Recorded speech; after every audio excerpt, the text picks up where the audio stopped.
É no problema da educação que assenta o grande segredo do aperfeiçoamento da humanidade. A frase do filósofo alemão Immanuel Kant diz muito sobre um dos grandes desafios do Brasil.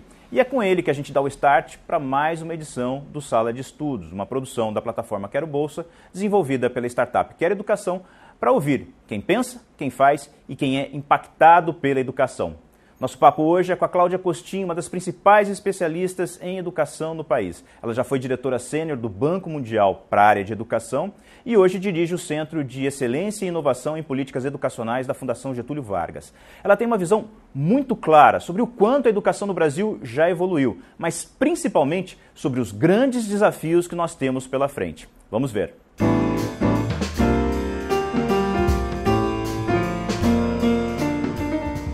Professora Cláudia Costin, obrigado por ter recebido a gente na sua casa. Eu queria começar perguntando para a senhora o seguinte. A senhora hoje é diretora de um Centro de Excelência e Inovação em Políticas Públicas e sua especialidade é a educação. Como é que a gente pode entregar excelência e inovação no sistema educacional brasileiro como ele existe hoje? Bom, é importante entender que há três coisas que precisam ser construídas no sistema educacional. Excelência é uma delas. Quer dizer, nós temos que ter altas aspirações para todos os alunos. Nessa própria definição fica claro um segundo conceito, que é o conceito de equidade. Então, é excelência para todos. Mas a gente só vai construir isso numa sociedade contemporânea se a gente ousar pensar fora da caixa e testar novos modelos. Nós vivemos na era da quarta revolução industrial, em que a inteligência artificial, a automação está substituindo postos de trabalho. Então, é fundamental que se pense no desenvolvimento de novas competências e novos modelos de ensino para que essas competências sejam desenvolvidas. A gente está falando do Brasil, 200 milhões de habitantes, um país geograficamente imenso, com características regionais bastante distintas. Se a gente pensar o Sul e o Nordeste e o Norte, culturalmente nós somos diferentes e temos necessidades diferentes. Melhorar a educação de um país tão cheio de diversidade como é o Brasil é mais difícil? É difícil, nós somos um país muito grande, mesmo a China, que conseguiu êxitos educacionais impressionantes em Xangai, em Hong Kong, em Macau, conta com cidades em que a educação não é sequer medida, então nós não sabemos, e pelos relatos de professores dessas áreas, a educação não é fantástica. Então, o tamanho do país, a população e a diversidade coloca desafios. Mas há desafios que se somam a esses. Em 1930, o Brasil tinha apenas 21,5% das crianças na escola. Até aí tudo bem, porque a Coreia tinha 22%, enquanto a Argentina tinha 62%, o Chile tinha 73%. Mas quando chega no final da década de 60, a escola pública dita de qualidade, em que eu estudei ou outras pessoas da minha geração estudaram, ela era para 40% das crianças. Então, é fácil ter educação de qualidade para filhos de letrados, que provavelmente eram a maioria dos alunos naquela época. Então, o nosso desafio vai ser como é que você, a partir de meados da década de 90, quando você finalmente universaliza o acesso à educação primária, à educação do ensino fundamental 1, você passa a colocar essa mesma qualidade, uma excelência para todos. É só um problema de tamanho, de poder levar mais gente para dentro do sistema? Porque, lógico que existe uma grande dificuldade de você pegar uma pedra mais bruta e transformá-la numa pedra preciosa do que já pegar uma pedra semi-lapidada e torná-la uma joia. Mas a gente tem condições de poder oferecer para as pessoas um ensino de melhor qualidade e que diminua as diferenças. É tão difícil assim ou a gente está pecando em algum outro ponto também? Olha, o que dificulta o caso brasileiro, ou dificulta qualquer transformação em qualquer país em educação, é que não existe bala de prata. Não existe uma coisa que, se fizer, tudo se transforma magicamente.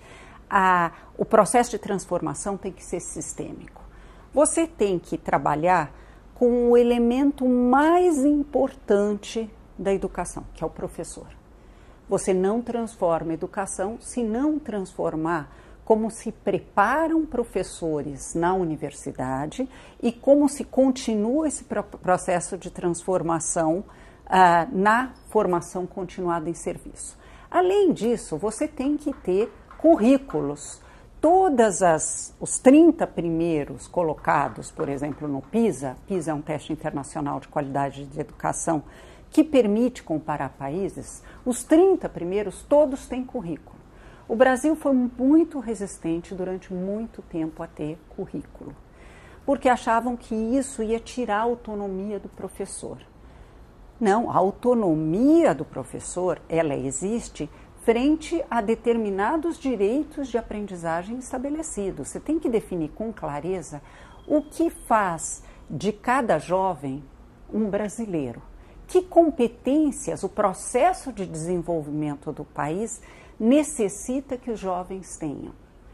Então, com certeza, seja para ser bons cidadãos, seja para ter uma inserção boa no mundo do trabalho, como empreendedor ou como trabalhador, ele precisa ler bem, ele precisa ter raciocínio matemático desenvolvido, ele precisa saber extrair informações de textos e ele precisa desenvolver uma mente investigativa que é a base de todas as ciências. Para além disso, ele tem que ter um repertório cultural básico que o permita entender a condição humana no mundo inteiro. Sem essas coisas, nós não nos constituímos plenamente em humanos da era contemporânea, aptos a navegar com facilidade na era contemporânea. Então, esse é um outro ponto. Ter feito a Base Nacional Comum Curricular foi uma realização importante. Levou vários ministros, vários governos, finalmente a gente tem uma coisa disso. Mas nós só temos no papel, agora isso tem que ser traduzido em currículos estaduais e municipais. Então, é o professor, é o currículo, é como você avalia a aprendizagem e como essa avaliação dá um retorno para o professor para que ele saiba como aprimorar seu processo de ensino. E, além disso, é muito importante tornar a profissão de professor atrativa. Nós, infelizmente, hoje, cada vez mais atraímos apenas os alunos mais fracos do ensino médio para a profissão de professor. Melhorar salário resolve? É parte da solução, mas não é toda a solução. A gente poderia até comentar que os salários dos professores melhoraram nos últimos anos. A lei do piso levou a um incremento no salário do professor. Mas as outras profissões de mesma escolaridade melhoraram muito mais. Então nós temos, primeiro, uma percepção de atratividade do mercado de trabalho de professor negativa e, segundo, nós temos um reconhecimento social da profissão muito baixo. Quer dizer, um pai não fica necessariamente entusiasmado quando o filho diz eu quero ser professor. Fica se o filho disser que quer ser médico. E fica se disser que quer ser médico. Nós temos que mudar isso. Uhum. E isso tem que mudar a partir de uma série de atitudes. Entre elas, tornar mais difícil alguém ser professor. Não. Aumentar o padrão de exigência, o nível de exigência. Aumentar o nível de exigência. O Chile resolveu isso, tornando... Eles têm um equivalente do Enem e você tem que ter uma nota mínima, uma nota de corte para virar professor bastante alta para poder virar professor. Isso deu uma percepção na sociedade que ser professor não é para qualquer um. Uhum. Nós temos que ter atos desse tipo, isso demanda muita coragem. Uhum. Essa coragem bate com questões políticas, ou seja, certamente algumas classes da sociedade, alguns grupos da sociedade vão tentar enfrentar uma mudança como essa. O país perde com isso? Se nós lidarmos com isso, com o reconhecimento social da profissão de professor, selecionarmos com mais rigor os professores, passarmos a pagar mais professores, que provavelmente não é algo factível no primeiro ano de governo de um governo que está em crise fiscal. Né? Um país que não é um governo, um país que vive uma crise fiscal. Não vai ser fácil lidar com a questão salarial, mas com o reconhecimento social da profissão a gente pode começar a atuar. E outra coisa que precisa ser feita é mudar a forma como a universidade forma professores. Hoje, o curso de formação de professores, inclusive em muitas federais, ele é excessivamente divorciado da realidade do chão da escola. Uma ênfase exagerada em teoria e quase nenhum diálogo com a prática do professor. Quando a gente forma um engenheiro ou um médico, voltando ao teu exemplo, o engenheiro ele é preparado para uma profissão. O médico, o curso é profissionalizante. O curso que forma professores, seja o curso de pedagogia, seja as licenciaturas, ele é excessivamente teórico e não prepara para a profissão de professor, que é a profissão mais importante, porque é a profissão que forma os outros profissionais. O médico ele entra em contato com o paciente, com o ambiente hospitalar desde o início do curso. E o professor, quem estuda para ser professor, só vai ver um aluno no final do curso. Faz diferença? Faz uma grande diferença. Eu, quando fui diretora global de educação do Banco Mundial, eu estive em alguns países discutindo o modelo de formação de futuros médicos. Inclusive, o pessoal usando já a inteligência artificial para simular operações com alunos de primeiro ano, fazendo parto mais complicado, menos complicado, lidando com situações de saúde as mais diversas no primeiro ano de faculdade e trabalhando em estudo de casos. Eu nunca vi isso em faculdade de educação no Brasil. Vi fora, mas nunca vi isso no Brasil. Trabalhar a partir de estudo de casos. E não só quando se está na faculdade, mas também o estudo de caso que acontece na profissão médica, quando eles semanalmente, por exemplo, num hospital ou num centro de saúde, se reúnem para discutir os casos médicos mais complicados e um colega falando para o outro o que recomenda, o que sugere que seja feito. Numa escola, nós temos uma situação em que se discute estudo de caso, na média, que é o conselho de classe para decidir se o aluno vai ser reprovado ou não. Ou quando não tem mais jeito de consertar as coisas. Quando não tem mais jeito de consertar. O diálogo sobre que tal, já que ele não está se alfabetizando pelo método convencional, buscar essa outra alternativa, porque a ciência recomenda que se use essa abordagem com crianças vulneráveis, para dar um exemplo.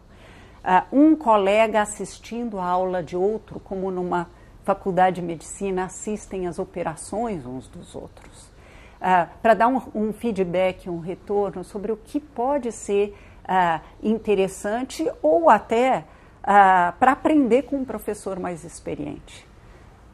Essas coisas fazem toda a diferença. Ser professor é uma profissão.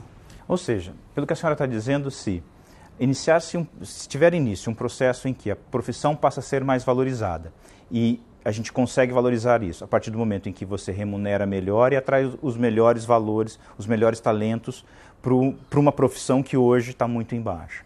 Se a gente muda o processo de formação desse profissional, em que ele passa a ser mais prático e mais próximo da realidade que ele encontra dentro da sala de aula, ou seja, eu saio da faculdade já vivenciando a vida dentro da sala de aula.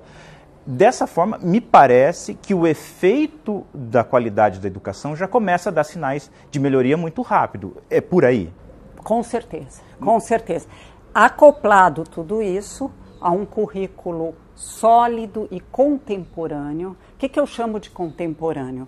Algo que desenvolva as competências que a gente precisa para empreender ou ter sucesso na carreira em tempos de quarta revolução industrial. Uhum. Normalmente a gente tem uma dificuldade para ver o efeito qualitativo de uma aplicação de uma política nova, de uma política melhor na educação, porque você precisa esperar aquele aluno chegar num processo de maturidade, ou seja, você pega o aluno criança e precisa entregar ele adulto para o mercado de trabalho ou para as outras atividades. Então a sociedade só vai começar a colher esse fruto num processo que deve demorar aí pelo menos uns 15 anos, se for muito bem feito. Como é que a gente mede que a gente está no caminho certo para não esperar 15 anos para dizer assim, a gente errou lá atrás, vamos refazer? Eu acho que nós temos que lidar com duas coisas, antes de falar especificamente da medida. Você tem que lidar com os jovens que estão sendo, de alguma maneira, rejeitados pela escola. Ou porque estão com atrasos escolares expressivos, acumulam repetências ou abandonam a escola e voltam para a escola, com processos inteligentes de aceleração dos mais velhos. A gente chama isso tecnicamente de correção de fluxo. Você tem que também tornar a escola muito receptiva àqueles que eventualmente abandonaram, para que eles desejem voltar. Nós vamos viver em tempos de aprendizagem ao longo da vida. Esse jovem que abandonou a escola, não é só que ele perdeu aqueles anos de escolaridade, ele não aprendeu a aprender. A escola, uma das coisas mais importantes que uma escola ensina é aprender a aprender. Porque se os postos de trabalho, nesse futuro não tão distante que a gente vive, vão ser extintos em ondas sucessivas, nós vamos ter que estar o tempo inteiro se reciclando, aprendendo novas competências ou mesmo novos trabalhos. Então, isso é importante. E como é que a gente monitora? O Brasil já tem alguns passos dados. Eu comecei falando de 1930 e poderia falar do que nós temos depois de meados de 1990, quando a gente passou a ter todas as crianças na escola e em pouco tempo todos os alunos de Fundamental 2. Ainda temos problemas de conclusão do Fundamental 2 e de acesso ao ensino médio, e só 59% dos jovens brasileiros terminam o ensino médio até os 19 anos. Então, nós temos um problema. Mas nós aprendemos, além disso, a medir. Não medimos tudo, mas pelo menos sabemos se esse jovem, em diferentes momentos da sua escolaridade, é capaz de ler e entender um texto, que é fundamental não só para português, mas para história, para geografia, para outras disciplinas que ele vai aprender, para a vida profissional futura, para a vida como cidadão. Se ele é capaz de desenvolver raciocínio matemático, agora a próximo SAEB vai incluir ciências também, o que é muito positivo. Então, nós aprendemos a medir. E nessa mensuração, a gente descobriu que no 5º ano, desde 2005, a cada aplicação do SAEB, os alunos vêm melhorando e melhorando bastante. No 9º ano, nas 3 últimas edições da prova, houve melhoras. Só no ensino médio que não está avançando. E na alfabetização inicial, a gente está deixando algumas crianças para trás, que não por acaso, quando chegam no 5º, não são as melhores, quando chegam no 9º, não são as melhores. Então, nós temos que melhorar esse fluxo inteiro. E como é que a gente faz isso, para além de medir e dar um retorno para as redes? A gente primeiro, ao tentar aperfeiçoar o processo, não pode jogar a criança junto com a água do banho. É muito tentadora para cada governo que entra falar, não, tudo que os anteriores fizeram estava errado, agora nós vamos fazer de outro jeito. A educação não dá para ficar brincando de mudar a política a cada troca de governo. Dá para aperfeiçoar, e tem muita coisa a ser aperfeiçoada. Eu fico chocada com os números de educação hoje, mas eu ficaria mais chocada se eu olhasse para trás e visse de onde nós partimos. Eu ficaria, naquela época, mais chocada. Eu uso muito o exemplo da muralha da China. Ela levou séculos para ser construída. Quando você está na metade do processo, você olha para trás, você tende a ficar ufanista. Olha, nós construímos todo esse trecho. Uhum. Se você olha para frente, você fala, olha, tudo que falta fazer, educação é igual. Você olha para trás e você vê de onde nós partimos e onde nós estamos. Nós fomos o último país a universalizar no continente americano o acesso ao ensino primário. Mas nós chegamos lá e tivemos alguns avanços em aprendizagem. Mas se eu olho para o outro lado, para o lado não construído, eu falo, meu Deus do céu, esses jovens estão entre 70 economias no PISA, nós estamos em 66º lugar em matemática, em raciocínio matemático. Então, há muito o que ser feito. O que precisa ser feito, se eu fosse resumir em uma frase? Você tem que vincular a educação muito mais ao desenvolvimento do país. E isso vale para todos os níveis, inclusive o nível superior. Educação tem que fazer parte de um plano de desenvolvimento do país. No sentido tanto de um desenvolvimento produtivo, que nos coloque no mesmo patamar que outras nações, quanto de um desenvolvimento inclusivo, que não deixe ninguém para trás, que gere oportunidades de aprendizagem para todos. Eu queria falar um pouquinho agora sobre o ensino superior. A gente viu que recentemente, a gente está falando dos últimos 20 anos, com a mudança nas regras para abertura de instituições de ensino, houve uma grande expansão do ensino privado no Brasil e isso trouxe alguns benefícios. A oferta de vagas cresceu drasticamente.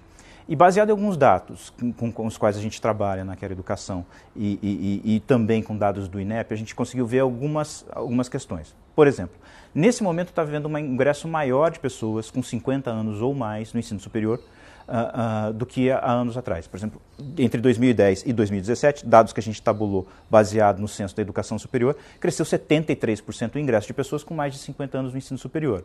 E a gente conseguiu perceber que o EAD, que é o ensino à distância, e o curso para formação de tecnólogo, que é o curso mais curto, eles atraem bastante essas pessoas. Mas, efetivamente, o grosso está em pedagogia e direito, que é uma característica bastante comum do ensino superior brasileiro. As pessoas vão ou pedagogia ou para direito. Ou seja, voltando ao exemplo que a senhora deu, se eu olho para trás, isso já é melhor do que eu tinha antes. Se eu olho para frente, falta tanta coisa. Falta muita coisa. Mas a gente fez esse processo das faculdades antes de fazer o ensino básico. Deixa eu contar uma coisa sobre isso especificamente. Houve uma opção de política pública nos anos 40 de priorizar o ensino superior para poucos. A gente está falando do governo de Getúlio Vargas. Em detrimento do ensino básico. Não fomos só nós que fizemos esse erro. A Índia fez a mesma coisa. Tem um texto do Nehru especificamente falando, vamos primeiro formar uma elite iluminada que vai cuidar do desenvolvimento da Índia. Mesmas palavras foram ditas por Alceu de Amoroso Lima, o Tristão de Ataíde, que é alguém que eu respeito muito, mas que tinha essa visão otimista em relação a uma elite ilustrada. Só que acontece que no momento em que você investe apenas da elite, não cuidando da base, que foi o que fez a Coreia, o Japão, de olhar inicialmente para uma base, construir de baixo para cima. O que acontece é que ela para usar uma expressão que eu já usei nessa entrevista, ela se divorcia do resto da sociedade. Ela passa a encarar o que ela tem como um privilégio a ser preservado. Então, nós temos sim que ter uma universidade de muita qualidade, afinal, porque algumas instituições de qualidade nós já temos, mas agora nós temos que correr atrás do atraso e investir muito em educação básica. Uma vez eu li uma análise completamente distorcida que dizia, não, mas a gente gasta mais em educação básica do que no ensino superior. O que interessa é o gasto per capita, por aluno. E a gente ainda gasta muito pouco por aluno na educação básica. Mas tem algumas coisas que a gente precisa fazer no ensino superior, e eu vou complementar, e no ensino técnico e profissional, porque eles deveriam dialogar muito mais do que dialogam agora. O Brasil não fez uma opção clara por ensino técnico e profissional de qualidade, ou ele descartava completamente isso e tinha uma visão muito academicista, e desculpe usar uma palavra aparentemente difícil, propedêutica do ensino médio, ou seja, preparatório para o nível superior, sabendo que, dados de hoje, depois desse avanço todo que a gente comentou, só 18,1% dos jovens de 18 a 24 anos estão na faculdade ou a concluíram. A meta do Plano Nacional de Educação era 33%. Então, eu estou criando o ensino médio, ampliando o acesso ao ensino médio para jovens que não querem fazer faculdade. Então, existem alternativas. Primeiro, você, ao pensar na escola técnica de nível médio, técnica e profissional de nível médio, vincular mais ao desenvolvimento de cada região. Então, me vem à mente, por exemplo, o exemplo de Goiás. Goiás é um estado em que o agronegócio tem um papel fundamental.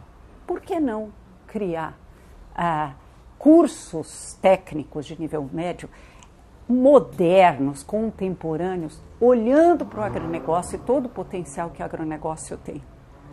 Há outras regiões que têm outras vocações, como, por exemplo, para a tecnologia da informação, ou como, por exemplo, o Espírito Santo. Deveríamos ter algo que dialogue mais com o desenvolvimento regional. A Coreia fez isso. Eles criaram as Master Schools, que é um tipo de escola de ensino médio feita em diálogo com os empregadores, com o setor privado. Aliás, parte do sucesso do Senai está ligado a isso, mas é para poucos. Que tal fazer isso como política pública? Então, é um ponto. O outro ponto é sobre o ensino superior. O nosso ensino superior tem alguns centros de muita qualidade em pesquisa, que não se traduz em qualidade no processo de ensino, porque eles recrutam os melhores alunos, mas não se preocupam com o processo de andragogia, de educação de adultos necessários para isso. E nós temos boas instituições de ensino, mas que não olham com tanta atenção para o mundo da pesquisa. Não teria problema, porque há espaço para universidade de pesquisa e para universidades que ensinam, inclusive, adultos que trabalham. Mas nós temos que prestar atenção no que é qualidade no ensino superior e que não é o processo ritualístico que o INEP hoje usa para avaliar, que a CAPES usa hoje para avaliar, que pune inovação. Nós temos que ter um mecanismo que afira a qualidade centrada não no como as universidades eram no passado, mas o que elas deveriam ser, o que elas projetam para o futuro. Sejam públicas, sejam privadas, há espaço para os dois. Professor, a gente está entrando num ano de um novo governo e eu não me lembro em nenhum momento recente de se debater tanto educação no país. Falou-se muito educação, mas pouca proposta efetivamente concreta, em que você sente robustez nas propostas apareceram. Sempre vem o mesmo discurso: o professor precisa ser valorizado, a gente precisa melhorar a qualidade da escola, isso a gente sabe, qualquer pessoa num bar em qualquer esquina desse país consegue chegar a essa conclusão. Dá para ter esperança? A gente está sentindo, dá para esse novo governo que começa, e aqui a gente não está fazendo nenhuma valoração, se de um lado, se é de outro, se é de esquerda, se é de direita, mas como política que vem sendo apresentada e como discurso que vem sendo apresentado. A gente está entrando num processo, num caminho correto, ou a gente está se desviando de algumas coisas que são bastante fundamentais e que não podem deixar de estar no nosso foco? Bom, eu tive uma grande preocupação com o processo de discussão durante a atual campanha, a campanha que precedeu as eleições. Porque havia propostas muito boas na mesa, preparados pelo Todos pela Educação. Eu acho que se tem algo de organização da sociedade civil para demandar com mais precisão do que meras palavras de ordem, como você mesmo citou, precisamos de mais qualidade do professor. Como é que você constrói a qualidade do professor? Como é que você constrói um bom currículo? Como é que você faz acontecer a educação. Então, eles tinham uma boa proposta. O Educação Já, acho que foi a coisa mais concreta e, ao mesmo tempo, suprapartidária que apareceu nessa campanha. Mas, ao mesmo tempo, a campanha foi capturada por discussões absolutamente secundárias. Muitas vezes ideológicas. Muitas vezes ideológicas. Como, por exemplo, deveria existir um mecanismo mais ágil de combater doutrinação? Resposta minha simplória, desculpe. Sim, bom ensino. Mas bom ensino não tem bala de prata, não é uma coisa ou outra, é esse elenco de coisas a que eu me referi.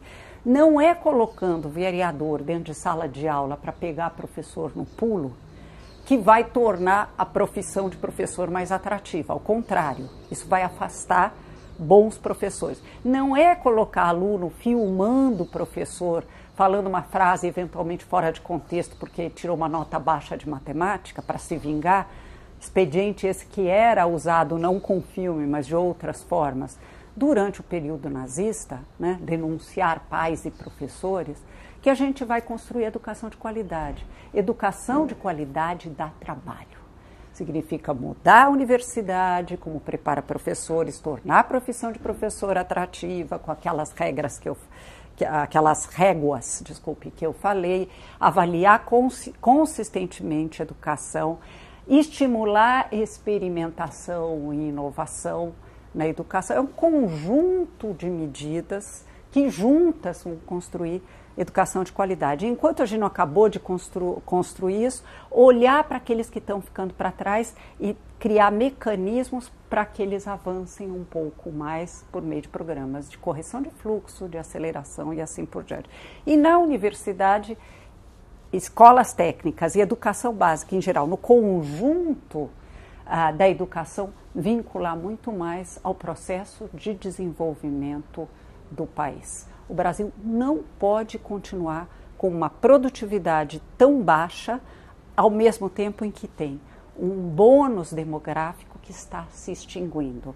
Nós não vamos crescer de forma importante se a educação dos brasileiros não melhorar. Então, temos que olhar para a economia e temos que olhar para os direitos que toda criança e jovem tem de aprender e desenvolver seu potencial pleno. Professora Cláudia, muito obrigado pelo seu tempo. Foi uma delícia conversar com a senhora aqui sobre educação e eu espero que quem nos acompanha pelo nosso canal também goste. Obrigado.